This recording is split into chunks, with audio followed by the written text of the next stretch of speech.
hope everyone's feeling a little bit more relaxed coming into this. We did want to begin with our organizational updates, just share a little bit of some of the things that we've been doing within the last month or so. So if Adriana can share the slides, and we'll get us kicked off for that. Awesome. Thank you very much, Adriana.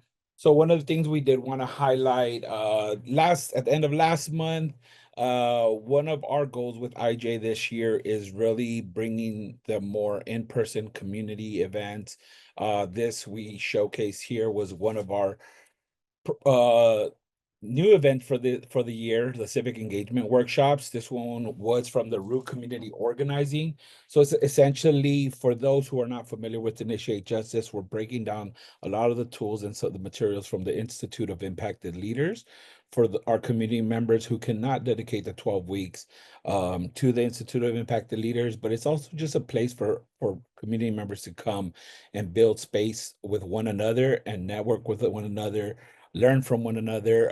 So that was on February 25th. Last month, we wanted to really highlight and thank all our community members. Some also just joined us for the very first time. And we dived into some community organizing, what that looks like.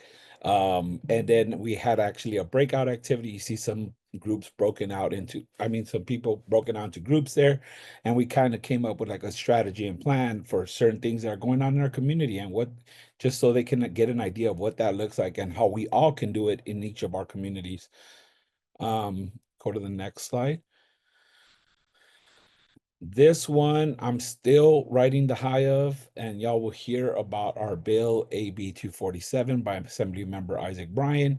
It was our press conference rally, and we did some legislative visits last week. Was it last week? I don't even know what day I'm on anymore, but it was the 11th of last week.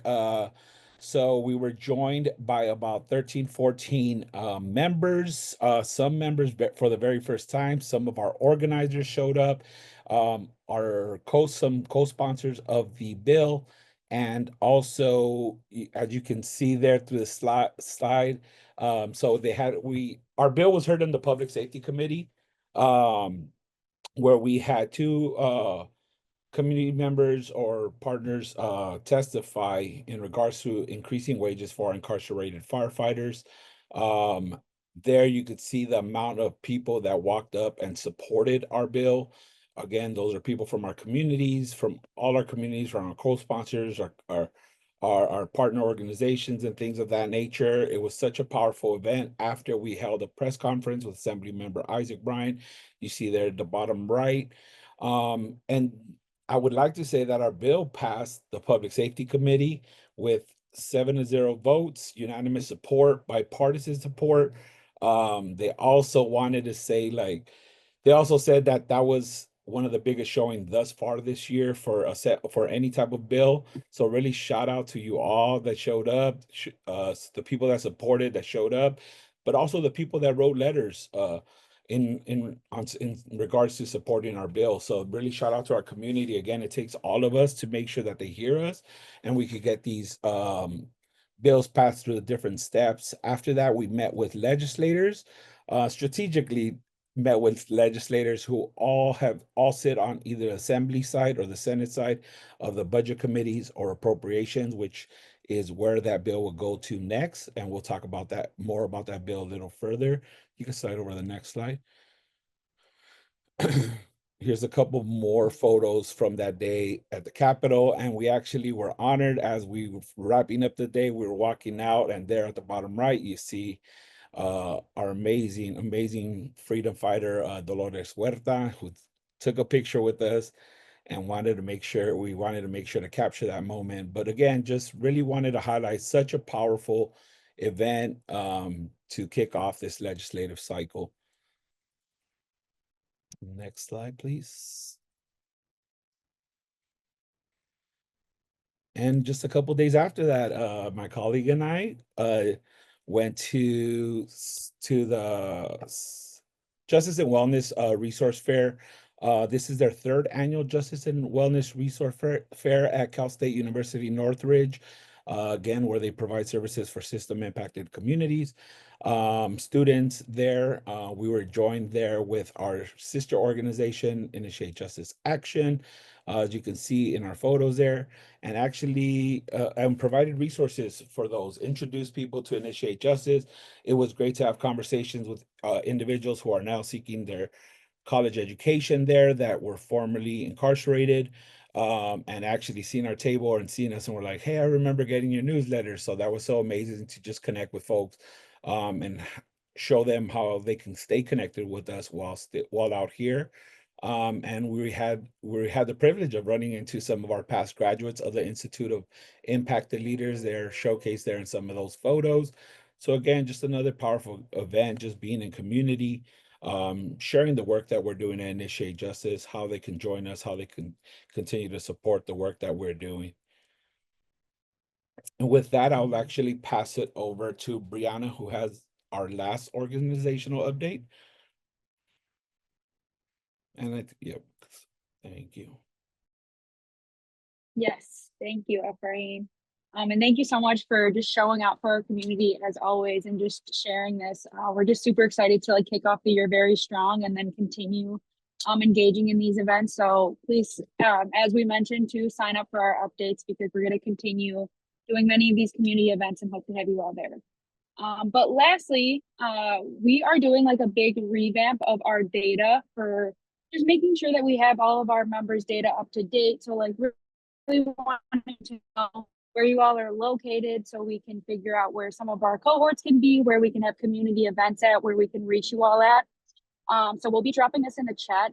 It's a form for you all to complete to update your information, whether it be maybe you've moved and want to give us your zip code so we know where you're, what legislative districts you're in now so we can help to mobilize better and also just get out in your community. So please take some time whenever you can to just fill out the form and let us know any updates you may have.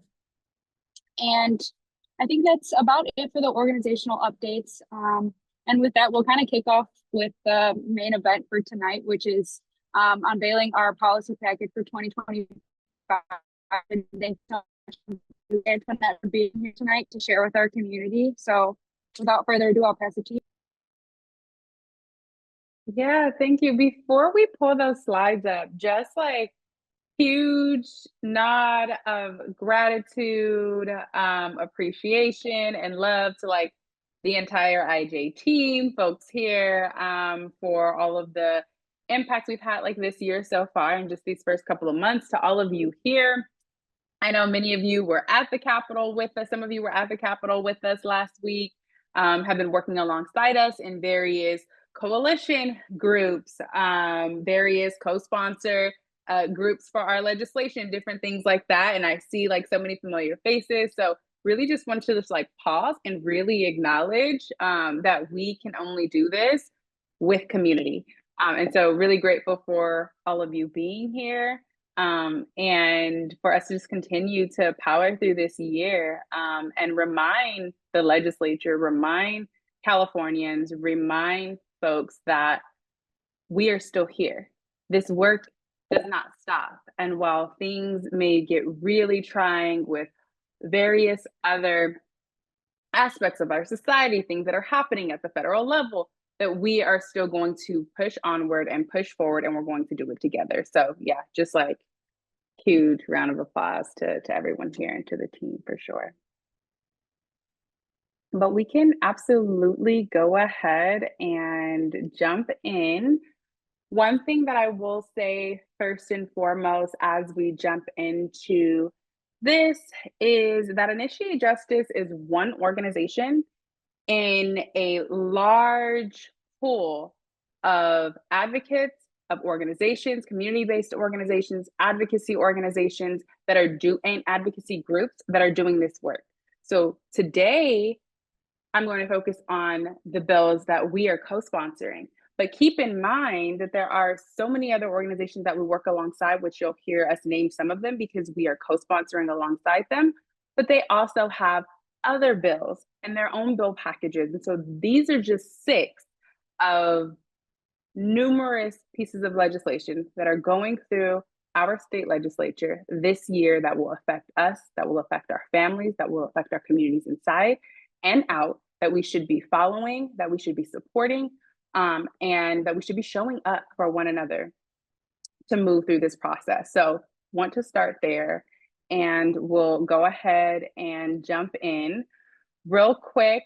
Additionally, can I get just a brief, maybe show of hands? Let me make sure I can see you all. Can I get a brief show of hands? How many people are joining this space for the very first time?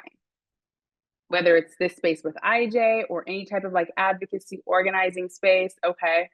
Okay. I see a few hands going up. Okay, so I'll backtrack just a little bit before I jump into like the details of each bill.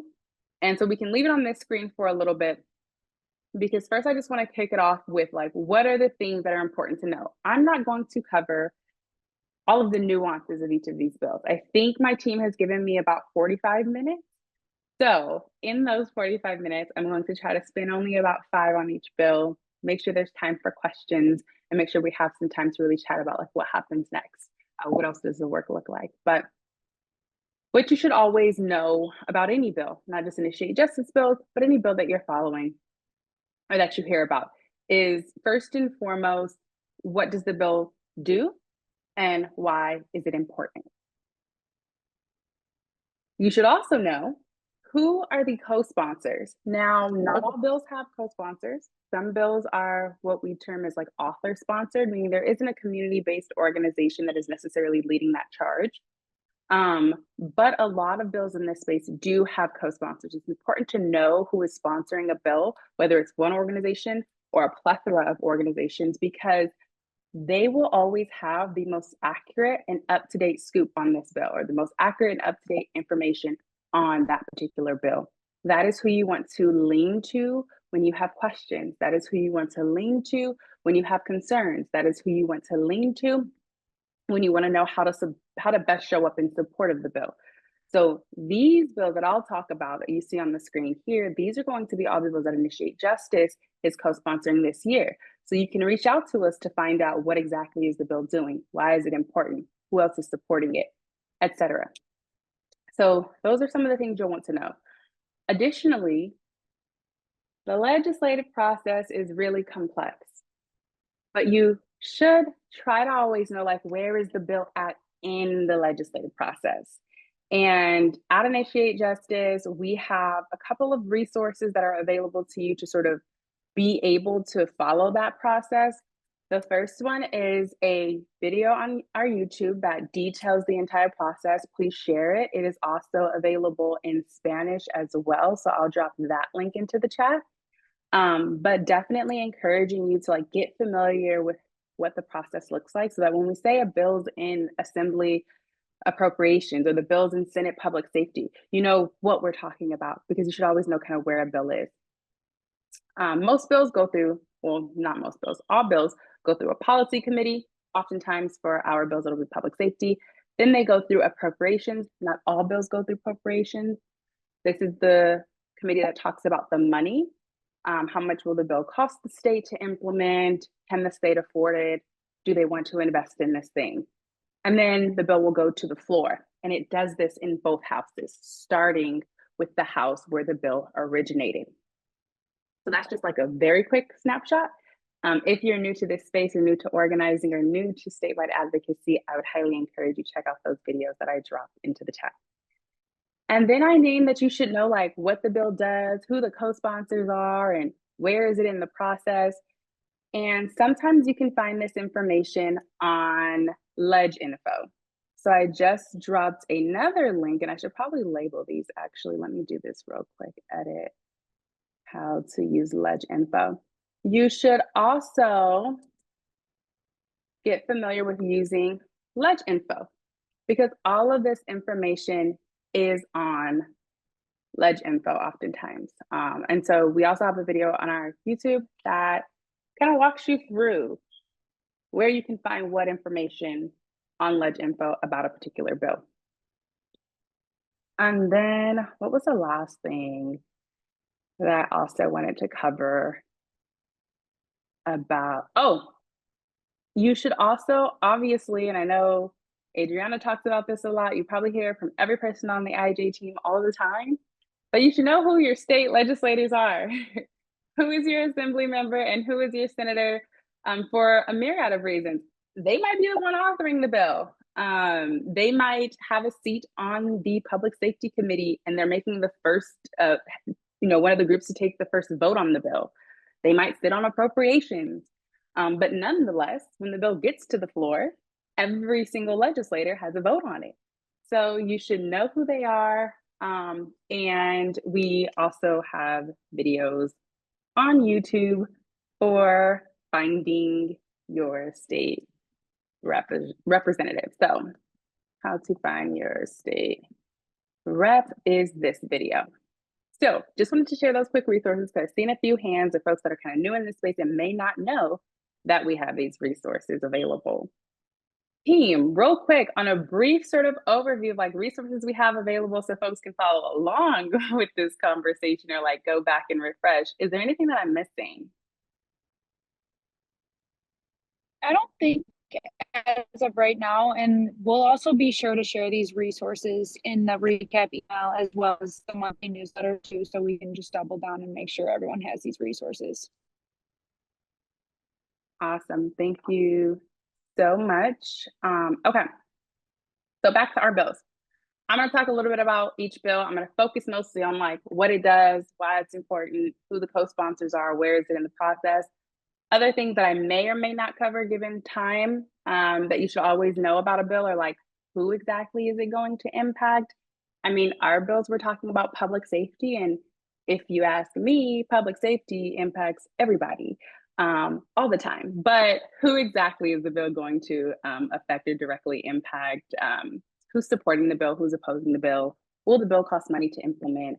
And also kind of if there's any history on other related like bills or legislation. So those are some of the things that I'll cover. We will start with the first bill, which is AB 247 by Assembly Member Isaac Bryan. And let me just make sure. Yeah, by Assembly Member Isaac Bryan. So this particular bill will increase wages for incarcerated hand crew members.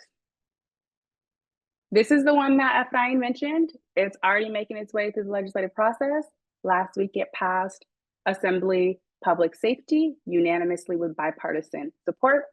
When we say bipartisan support, that means that both Democrats and Republicans sitting on the committee voted in support of the bill, which does not happen often for bills that we are co-sponsoring.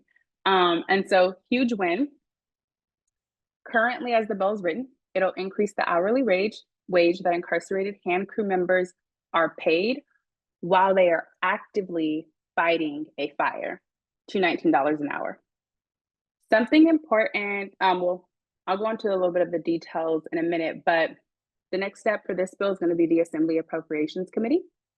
And our co-sponsors on this bill are Initiate Justice, obviously as RC4, Initiate Justice Action, also ARC, and then most recently, All of Us or None and One Fair Wage have also come out as co-sponsors in support of moving this bill along.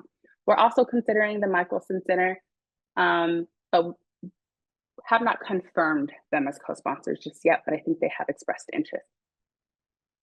A couple of things to note about this bill, other than the fact that it passed with bipartisan unanimous support out of public safety, is that it will cost a lot of money to implement.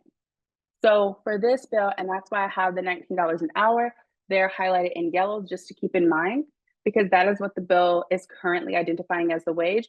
Here at Initiate Justice, we're always going to be completely transparent.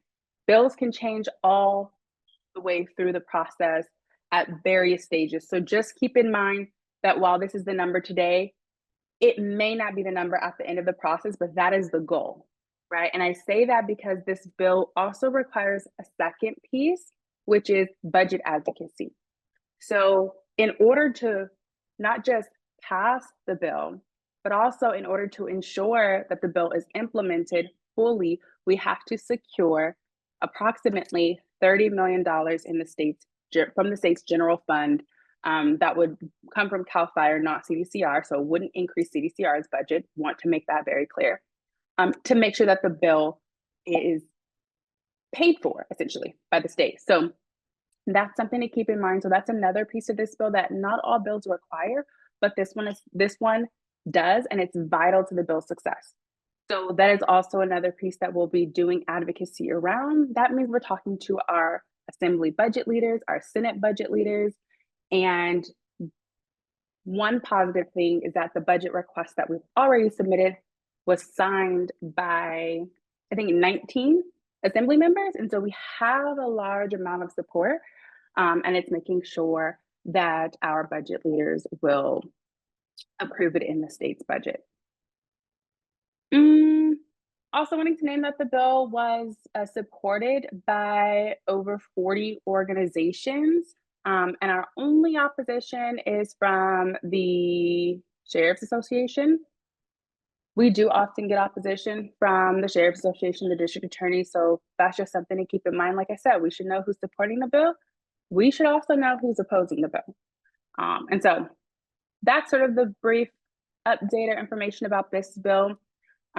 Do want to also be very intentional about the fact that when we're talking about our incarcerated hand crew members, we are talking about people who are bravely, courageously, and selflessly putting their lives on the line aside our CAL FIRE crews to protect not just land, not just buildings, but to save people's lives. And they're doing so with higher likelihood of being injured compared to those firefighters that they're working alongside. And so these are things that we want to keep at the forefront of the conversation. We had, as Efrain mentioned, the press conference, the rally, lobby day, like a huge outpouring of support, and several subsequent activities to support the bill last week at the Capitol. And our team member, Adam, who was an incarcerated firefighter prior to being released, was actually able to speak at the press conference and share testimony about why this bill is so critical. I will stop there because I said I would allocate about 5 minutes to each bill. If you have questions, please drop them in the chat. Let me know. We'll address them either now or like towards the end of the presentation. I do want to make sure we get through all the bills. And thank you. Efrain has dropped the fact sheet for you all in the chat. For those who may be new here, the fact sheet is for any bill going to tell you basically this summarized information that I just shared. It's going to tell you what problem the bill is solving, what is the bill going to do, who is sponsoring the bill, of course, who's the author of the bill, and a little bit of history and like background information for you to understand the bill's purpose and the importance of it. So always, always, always look for a fact sheet to help you understand what a bill is doing and why it's critical. Team, am I missing anything on this one? No, but there is a question in the chat. What are they currently being compensated? That is an absolutely great question. So currently, there's different tiers of sort of like compensation, but it's anywhere from like $1 and change to about $2 an hour. So it kind of comes out to, well, honestly, it really comes out to about $5 to $10 per day for their work. And then when they are actively responding to like a wildfire emergency, like let's say, for instance, the most recent Eaton and Palisades fires, they are given an additional $1 per hour on top of like that $5 to $10 per day that they're earning.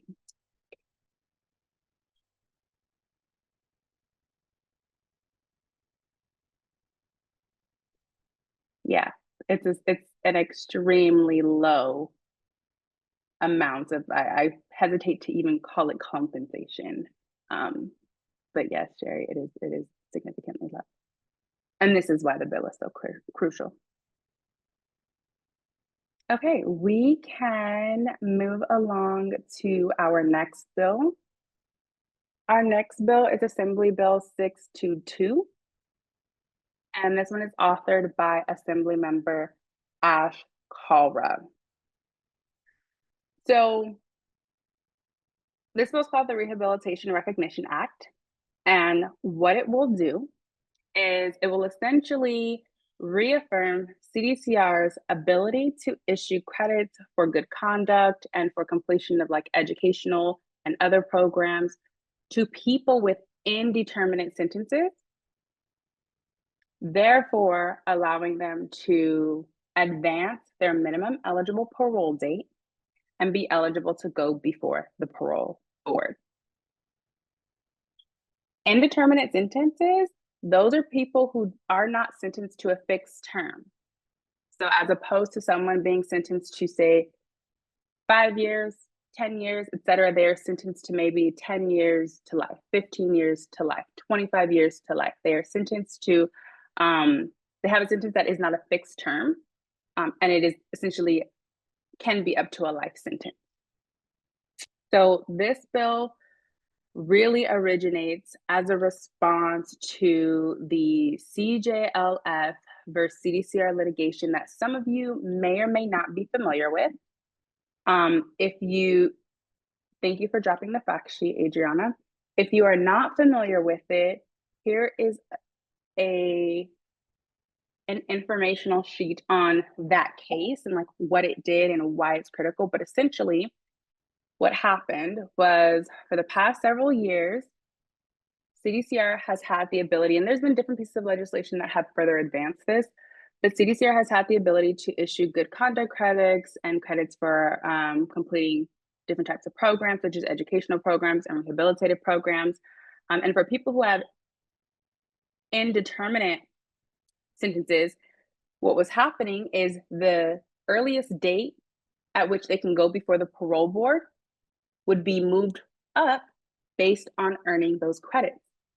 They would go before the parole board, very conservative body that only, grants parole in like 11% of cases or something to that point. And they would either be found suitable for parole or they would not. Once they are found suitable for parole, they can be released. In late 2023, December 2023, January 2024, a superior court, I think it was Sacramento Superior Court, gave down a ruling on this particular piece of litigation.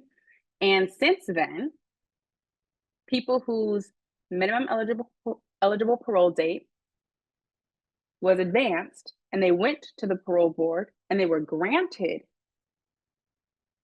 parole are being kept incarcerated. So while the Board of Parole Hearings has deemed that they are not a risk to society, they are not a risk to public safety, that they have done the work to earn their release, and they are, demonstrating the qualities to return to society and be successful, CDCR, due to this case and the ruling handed down by the Sacramento Superior Court, CDCR is unable to release them. While CDCR is appealing that particular litigation, so that it's still going through that process, what this bill will do is it will affirm what CDCR had already been doing, that yes, CDCR does have the authority to apply these credits. People can go before the parole board, and if they are found suitable, they should be released. That is essentially what this bill will do. You can see our co-sponsors here. So it's us, RC4, Bridges of Hope, Californians for Safety and Justice. We have Californians United for a Responsible Budget. We have Ella Baker Center for Human Rights, Uncommon Law. We have USC's Law School's Post-Conviction Justice Project as well, co-sponsoring this bill alongside us.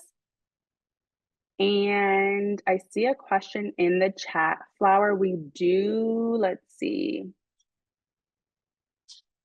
have a template letter of support that was just finalized earlier this.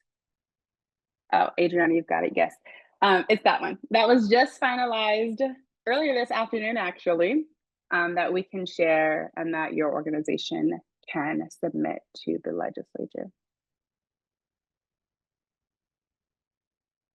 This, let's see. So AB 622 is pending a hearing in public safety. Again, as a reminder, IJ bills affect public safety, and so majority of our bills are going to be heard in the Public Safety Committee. Let's see if there's anything else I need to share about this one. No, I don't think there is anything else to share here. I will share briefly that like thus far, this effort is supported by about 40 different organizations statewide. And so we've got the support, and now it's convincing the legislature that this is a solution, that they should move forward. Team, am I missing anything on this one?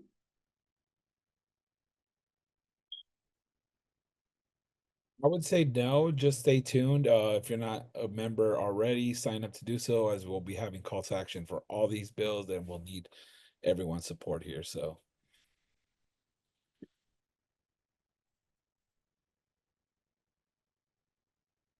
Okay, we can move along to the next one. I'm trying to sort of rush through these bills. I do want to leave some time because I see a lot of people here who I'm sure like your organizations or you are engaged with efforts and maybe working on other pieces of legislation that maybe we should know about. And maybe you want to tell other people about. So I'm trying to save some time for that. So just bear with me as I sort of speed through these a little bit. Definitely reference the fact sheets to stay fully informed and stay connected to us to stay fully informed about these as well. Okay.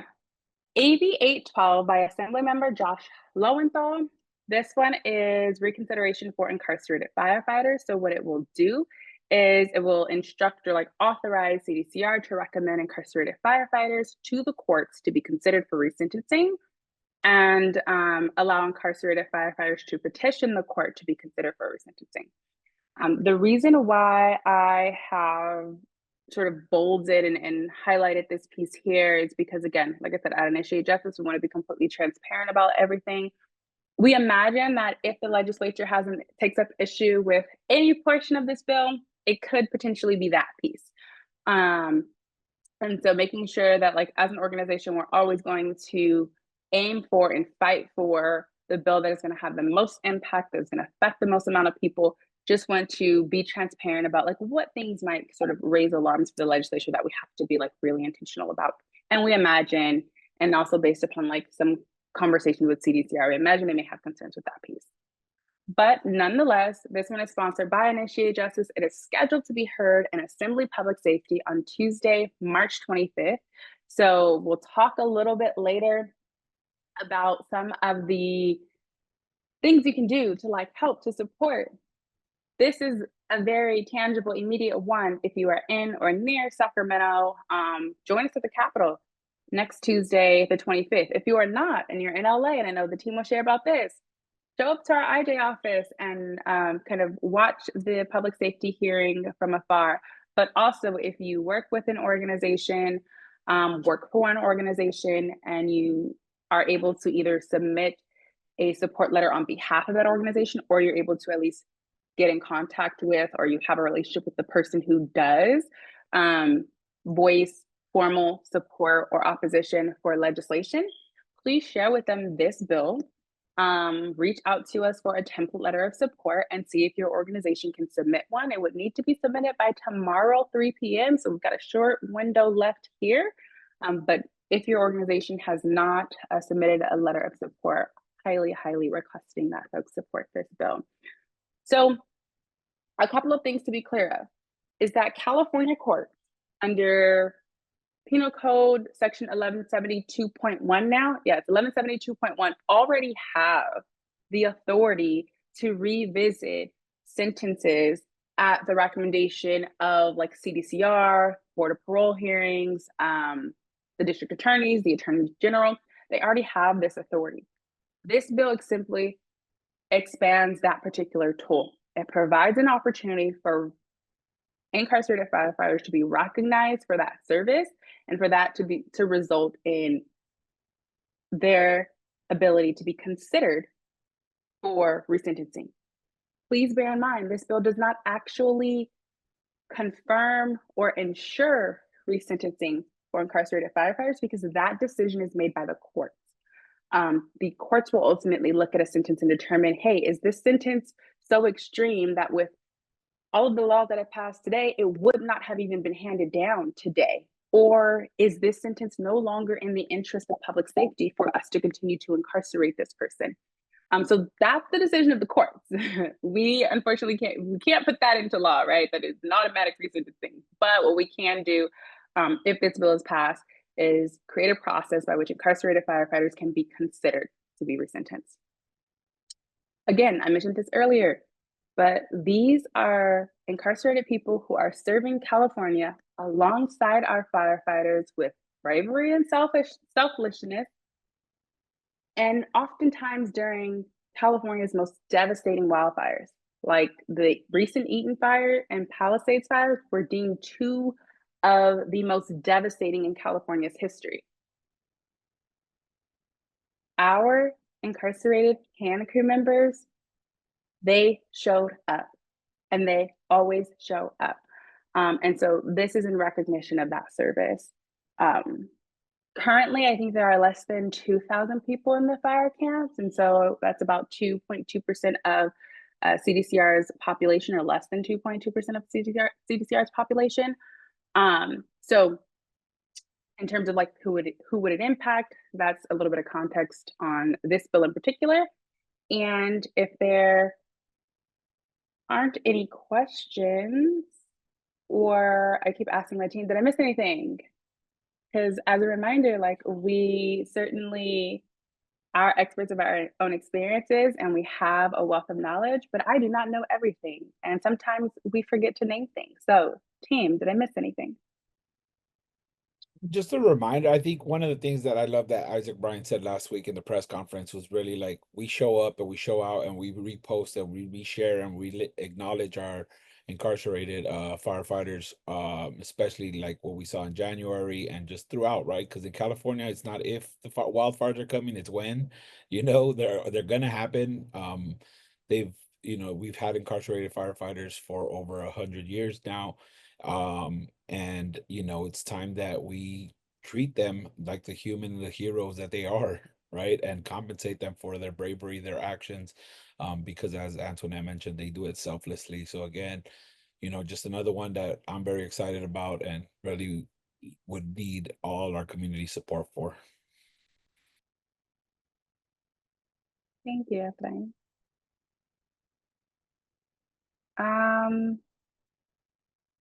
To that point, real quick, does anyone here, and you can just drop in the chat and say like, yes, no, either know someone who has been in fire camp or is in fire camp, or yourself has been in fire camp. If you can just like drop it in the chat. Because I think it's important to acknowledge that like so many of our loved ones are performing this service, right? Like I said, we've had team members perform this service when they were incarcerated. I have a cousin who was released from fire camp and served several of California's fires over the past several years. And so, yeah, just like kind of creating that space to like acknowledge if folks are in the room, and thank you for that service and your loved ones. Okay, we can move on to the next one. How am I doing on time? I think you're doing good on time. Okay. Yeah, it's about 7:25. We have like 3 more bills left, so I think you're doing good. Okay, perfect. All right, so AB 868 by Assemblymember Juan Carrillo. This one is intended to strengthen voter representation in county elections.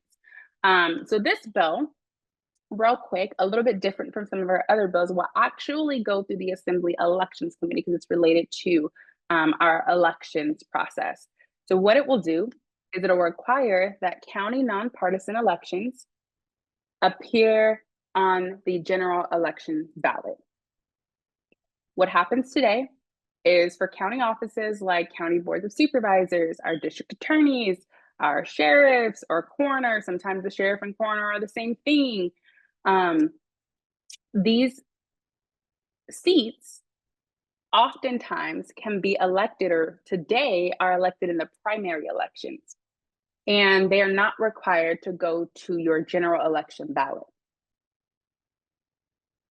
And that happens more often than not. Whereas with like your statewide elections, so for instance, our state legislators, what you will see is the two people that get the highest amount of votes in the primary election end up on your general election ballot. For these county offices, that doesn't happen. If one person gets the majority of the votes in the primary, then they are elected into office. They do not show up on your general election ballot. This bill brings county elections processes in alignment with what's happening for our state seats, our state elections. And why, right? Like, why would this matter? It matters because typically our district attorneys and our sheriffs and our board of supervisors are being elected in the primary when the least amount of voter turnout or the least representative group of folks are voting. Studies have shown that young people, Black people, Latinx people, Asian American people have lower voter turnout in the primary election as opposed to the general election. And not just by a couple, a handful of people. In 2020, 39.6% of registered voters, Black voters, of registered Black voters turned out in the primary election, but 71.4% of registered Black voters turned out in the general election. So it's a substantial difference. And in some counties, as low as 18% of registered voters total are showing up to the primary election. And so again, what this does is to make sure that for these positions that are really critical, and it's not just these ones, I named these because these are ones that we may be most familiar with, but it's also like your county clerk. It's also like your assessor, the county controller. It's also the county superintendent of schools, the planning commission. These are also other county seats that oftentimes are being elected in the primary election. Also, you'll see in sort of some of the details, just again, emphasizing why this bill is important. In 2022, 60% of the county supervisor seats that were up for election were elected in the primaries. And over 50% of the DA seats were too. So this bill will make sure that these critical and vital seats are being elected by the most representative group of voters, not just the sometimes as low as 18% of registered voters. So that is AB 868. We are working alongside our C4 on this one as well as, and also IE United, California Common Cause, and League of Women Voters.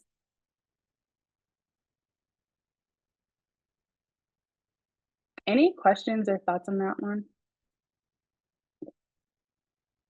How many people here consistently for the past maybe couple of elections voted in the primary elections? Okay, I see a couple. Well, some people don't have their camera on. Okay, I see a few. How many people don't always vote in your primary elections? It's okay if you don't, because a lot of people don't. I see some hands. Okay, so and we may be considered a more civically engaged body of people compared to others or some of our peers. I know I am one of the most civically engaged people of like my friend group or my peers. And so those are also just like things to keep in mind. Regardless, we should be encouraging people to vote in all elections.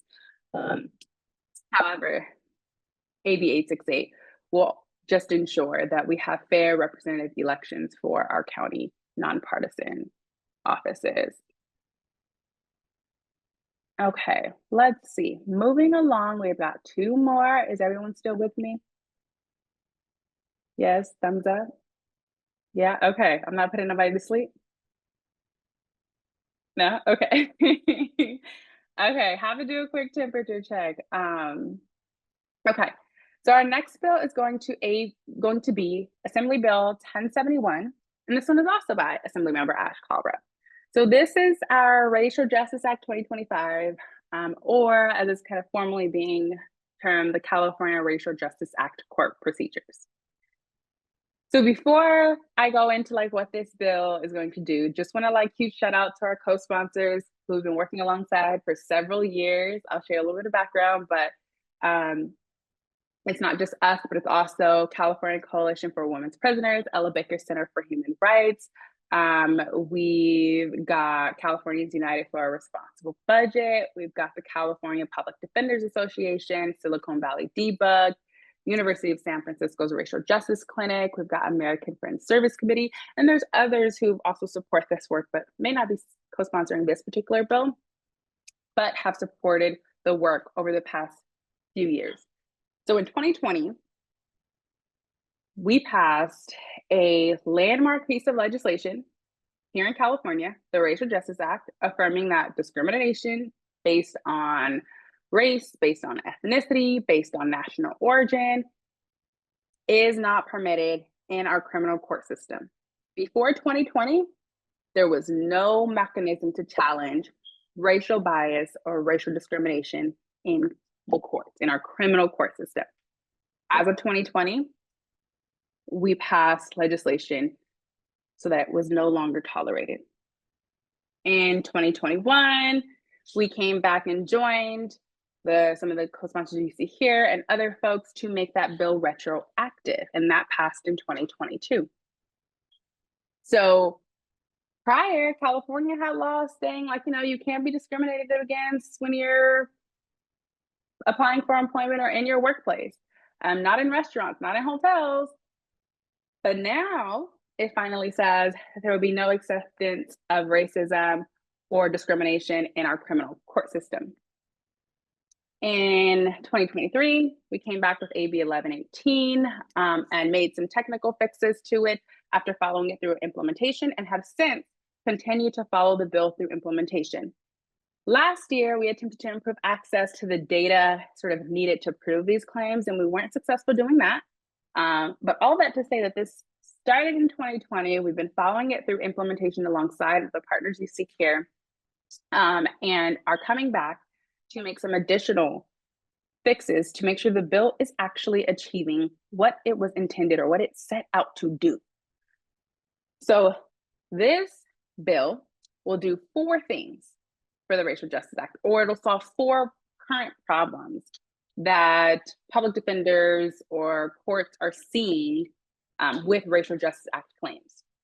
The first problem is the access to attorneys.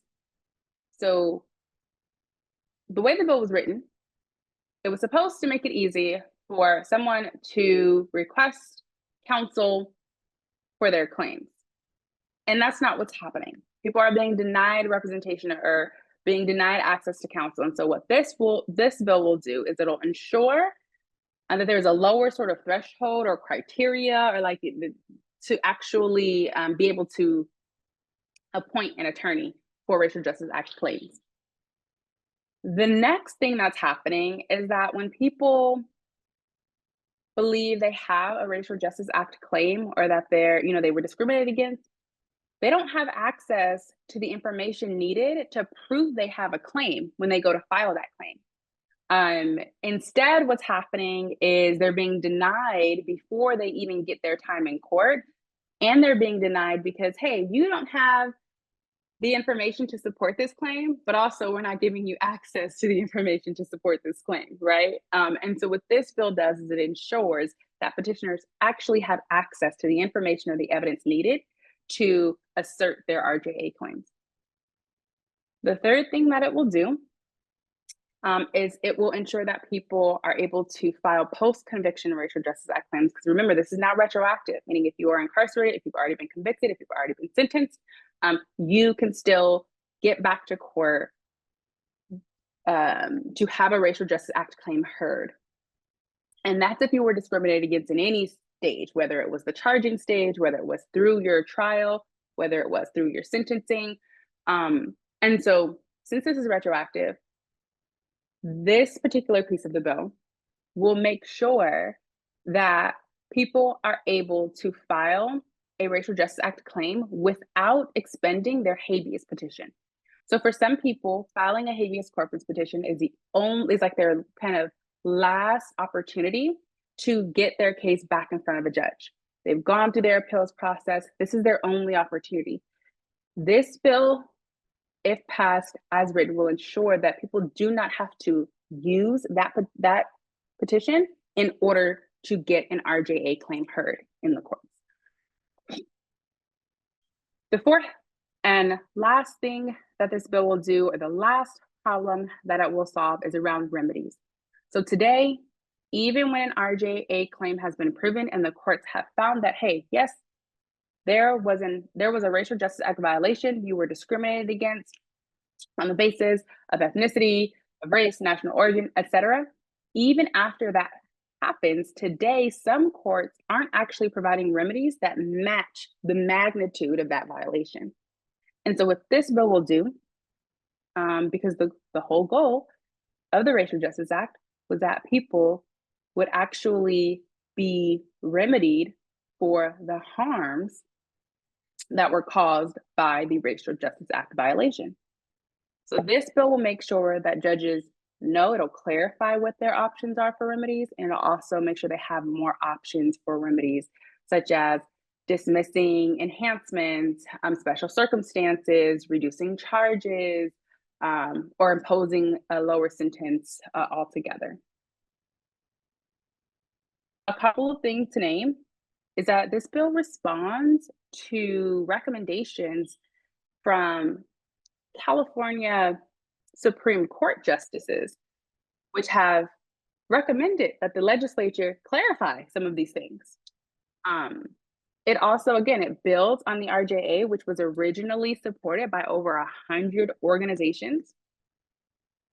Currently, the only opposition that we have today to this bill, not to the previous bill, the original RJA, I think, was opposed by the District Attorneys Association and the Sheriff's Association. Today, for this bill, it is being opposed by the San Francisco Police Officers Association. But that is one opposition to, again, the hundreds of orgs, or over 100 orgs that supported this bill originally. And this bill will also be going through Public Safety Committee. It has not yet been agendized for a particular Public Safety Committee, but it will be going through Public Safety. And thank you, Adriana, for dropping the fact sheet for that one. All right, last one. Okay, SB 553. This one's simple, so I'm not gonna spend a lot of time on it. We are co-sponsoring this one alongside the California Innocence Coalition. And what it will do is it'll grant short-term clearances to particular officials without them needing to undergo the standard, very complex, sometimes very long clearance application procedures each time, and for legal professionals to have clearance or access for up to a year. Basically, understanding that people like the governor and governor's cabinet members, the members of the state legislature, and their staff are making decisions about people who are living and working inside of our CDCR facilities.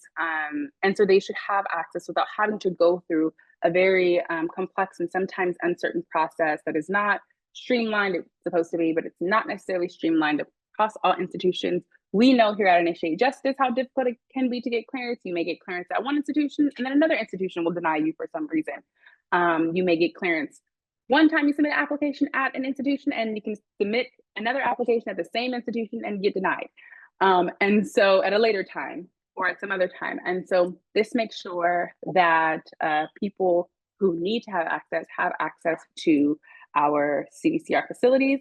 This bill is being heard in the Senate Public Safety Committee on Tuesday, April 1st. So not next week, but the week following that.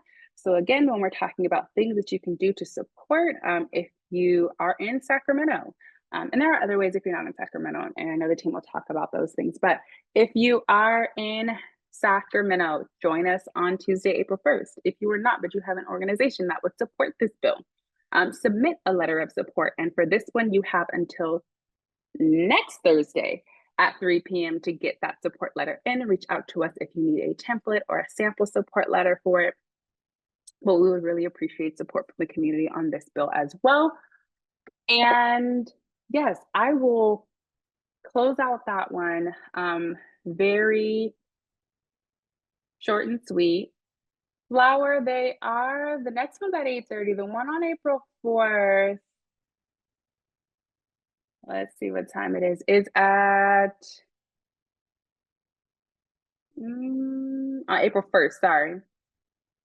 The time is not yet posted, but usually 8:39. This one says, let's see, upon adjournment of session. So we don't have an exact time for the one on April 1st just yet. Okay, so those essentially are our bills.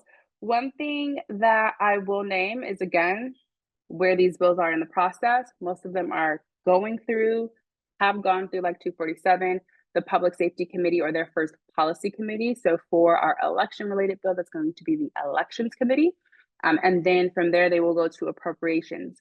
Except for AB 1071, which is the Racial Justice Act Court Procedures Bill. That one is not PED fiscal, AKA it currently is not intended to go through the Appropriations Committee. So it would go from Public Safety to the floor. The Appropriations Committee can decide, hey, we're going to pull this bill in. But today, our knowledge is that it will go from Public Safety to the floor for that one. But the rest of them, Public Safety and then, or elections and then appropriations. Yeah, Carla, you know about the clearance process. It's a nightmare. Okay. It is. This slide, team, was I covering this slide? I could jump in here. All right. I think we talked about thank you very much. Really, shout out to Antoinette for walking us through all those bills, all that information. And for those new to the space or just for anyone, I think it's a lot. I know when I first started with Initiate Justice or just learning policy in general was a lot. Be patient with yourselves, stay connected with us. So really like ways that you can support. We keep you all updated via our socials. So if you're on Instagram or any of our socials at Initiate Justice, we do update our policy. So we'll let you know when it's past the next house, meaning like Public Safety Committee, appropriations, so on and so forth. And then sign up to be a member. Adriana, I know shared it earlier. We'll reshare it in the recap email for you all. We do send out information on our bills on where they're at, where we need support at. We do have what we call the calls to action. So as Antoinette mentioned, if you're in the SAC area, amazing. If you can join us up in the SAC area, great. If you can and we have work and whatever and whatnot, there's other ways that you can support by creating just sending a me too online. And again, we have templates for those. When we send out those calls to action, there's letters that are already drafted and easy to fill out. We try to make it as easy as possible for our community members, and it's quick too, right? Because life is lifing. Spread the word. Again, one of the reasons we postponed was we want to have the most updated, accurate information for you all. We dropped some fact sheets on there. We'll send those out in the recap email. And as it moves along, again, as Antoinette mentioned in various of the bills, there are going to be amendments. There's going to be things.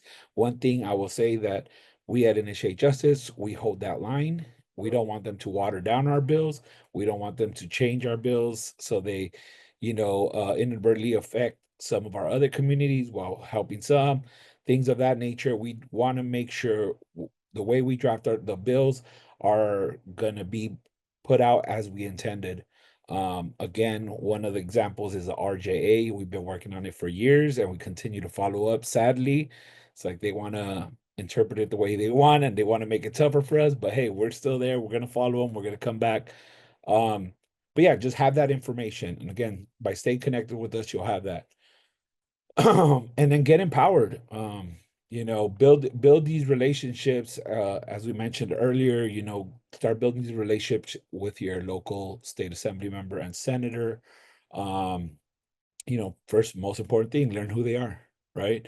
I know I didn't know that. Antoinette, thank you for dropping that. If you don't know who your assembly member or your senator is in your district, simply go on there, drop in your address, and it'll pop them up for you. Actually, if you click on their names, it should link you right to their website. So it's very easy, efficient, and then contact them. And then actually we have some things that where you all can learn. Again, if you stay with us, stay connected with us, we're hoping to have some of these small, you know, what we're calling civic engagement workshops and things of that nature.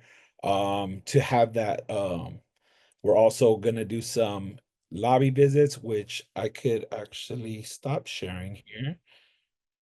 Oh, Antoinette, Real go ahead. quick, yeah, while you transfer over that, I also want to name that, like, again, as I mentioned at the beginning, we're today talking about initiate justice co-sponsored bills, but when we say stay connected, like, also stay connected to one another, stay connected to other organizations. Like, if you are not already connected to every single co-sponsor that you've seen on that slideshow, get connected to all of those co-sponsors who we work in coalition with for years, to move this work, and who also are carrying their own slate of legislation. Our C4 is carrying a whole nother set of bills, many of them related to supporting our incarcerated hand crew members. And so really, really encouraging you to stay connected, not just to initiate justice, but to this movement, to this work.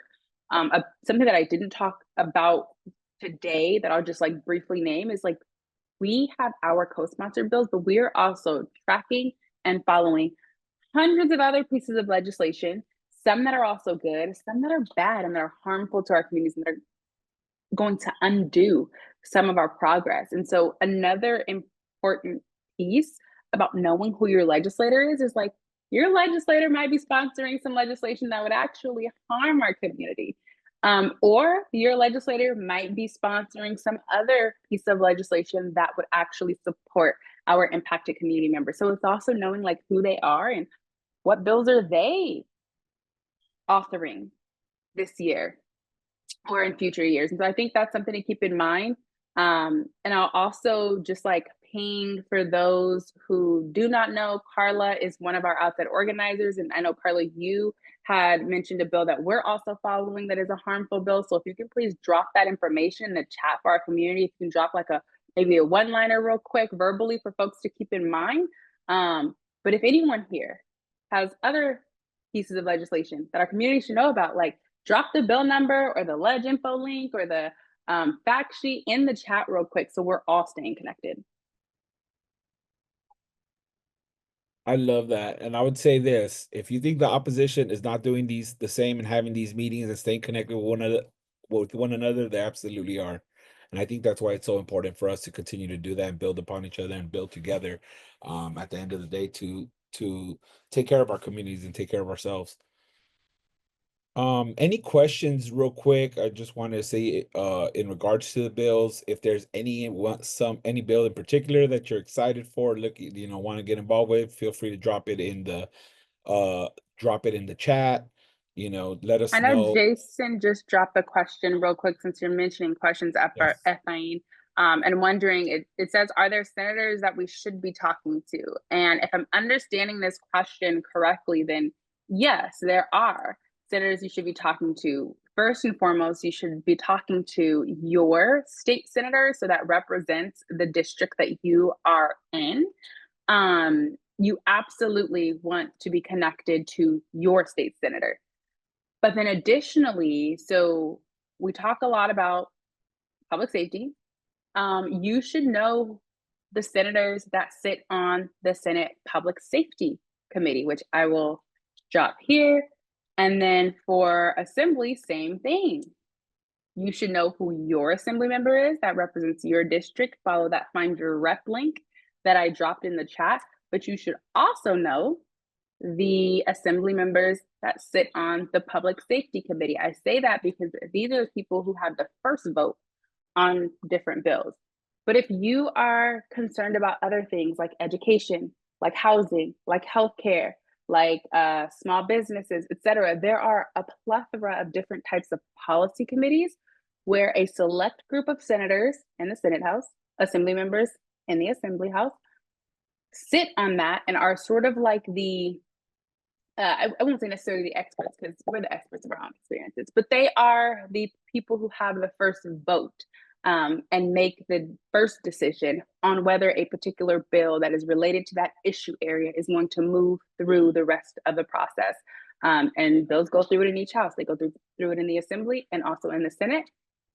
So that's sort of like a quick answer, hopefully, to that question, if that was what your question intended to get at, Jason.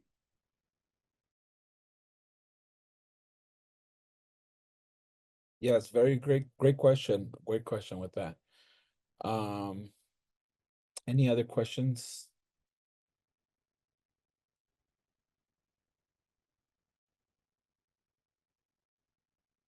Okay, seeing none. Don't want to keep you guys past 8 o'clock, as I know we're all tired. And I see they dropped some. Lakeisha dropped some bills there, and we'll be sure to have those there and put those on our radar if they are not already on our radar. We have an extensive bill tracker that we have, unfortunately, with so many bad bills, but also bills that we can co-sponsor. I mean, not co-sponsor, support also and advocate for.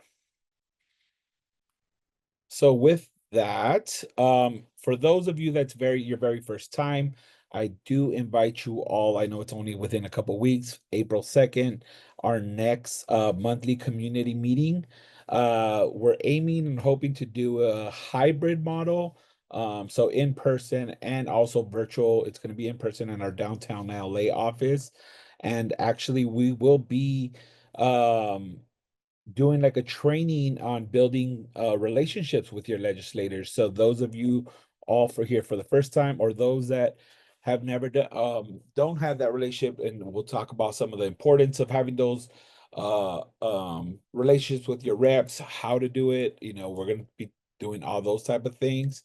Also, so we'll drop the RSVP link so you can RSVP for that. Next week, actually, as they mentioned earlier, our bill will be being heard in the Public Safety Committee. Some of our team's going to be up at the Capitol. And then a couple of us will be hanging out at our downtown LA office. So if you have the luxury, or you're available, or you have the luxury of working from home and can just work remotely, join us at the office. We have a couple little side offices. If you need to take a meeting or something, we'll have some snacks. We'll have some drinks there just to hang out. I think we do this regularly.